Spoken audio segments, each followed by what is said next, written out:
आखिर क्या रीजन है कि रुपया डॉलर से कमजोर होता जा रहा है? अगर ऐसे ही चलता रहा तो 2026 के एंड तक $1 की वैल्यू 100 रुपए तक पहुंच जाएगी।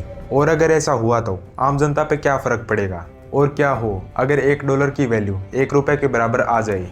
अगर ये सब हुआ तो हमारी इकोनॉमी पे क्या फर्क पड़ेगा? आइए जानते हैं आज की इस वीडियो में। Rupee touched an all-time low. The Indian rupee, it has crossed 90 against the US dollar. Rupee has sunk past the 90 mark. जय श्री राम दोस्तों।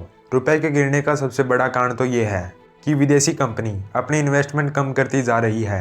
अगर आंकड़ों के हिसाब से देखें तो पिछले 5 सालों में फॉरेन इन्वेस्टर्स अपने पैसे इंडियन मार्केट से निकालते जा रहे हैं और 2025 में ये नंबर बढ़कर 1.5 लाख करोड़ पहुंच चुका है। यानी इंडियन रुपीस की वैल्यू फॉरेन मार्केट में कम होती जा रही है। और दूसरा रीजन ये है कि डॉलर दुनिया की सबसे पावरफुल करेंसी है। ऑयल, गोल्ड और इंटरनेशनल ट्रेड ये सब डॉलर में होता है। डॉलर ने दुनिया में अपनी मोनोपोली बना के रखी है। और रुपए के गिरने का एक और रीजन ये भी हो सकता है कि इंडिया में हर साल इन्फ्लेशन रेट 6% से बढ़ती है और यूएस में सिर्फ 3% से।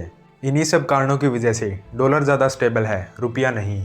तो अब सवाल ये आता है कि अगर इसी तरीके से रुपए की वैल्यू घटती रही तो आम जनता पे क्या इम्पैक्ट पड़ेगा? हम जो भी सामान इंपोर्ट करते हैं दूसरे देशों से, उनकी डील डॉलर में होती है। तो अब डॉलर की वैल्यू बढ़ने के कारण इन गुड्स की भी वैल्यू इंक्रीज होगी। इससे महंगाई बढ़ जाएगी और ये आम जनता के लिए एक बहुत बड़ा सरदर्द होगा। डॉलर बढ़ने के कारण ऑयल की वैल्यू बढ़ जाएगी और इससे ट्रांसपोर्टेशन का खर्चा बढ़ेगा, जिससे डेली यूज होने वाली गुड्स की वैल्यू इंक्रीज हो जाएगी। जैसे तेल, सब्जियां, मेडिसिन और एजुकेशन के भी खर्चे बढ़ जाएंगे। तो एक तरीके से देखें तो इससे इंडिया को फायदा भी और नुकसान भी, क्योंकि जितना भी सामान इंडिया से एक्सपोर्ट होगा उसकी मैन्युफैक्चरिंग वैल्यू कम होगी और वो इंडिया से बाहर डॉलर में बिकेगा, तो इससे प्रॉफिट ज़्यादा होगा और इससे इंडियन कंपनीज को भी फायदा होगा। और जितना भी सामान इंडिया में इंपोर्ट होगा उसकी वैल्यू इंक्रीज हो जाएगी, जिससे आम जनता को महंगाई का सामना करना पड़ेगा। तो अब आपकी क्या राय है कमेंट में बताना। मिलते हैं किसी नए टॉपिक के साथ, तब तक के लिए जय श्री राम।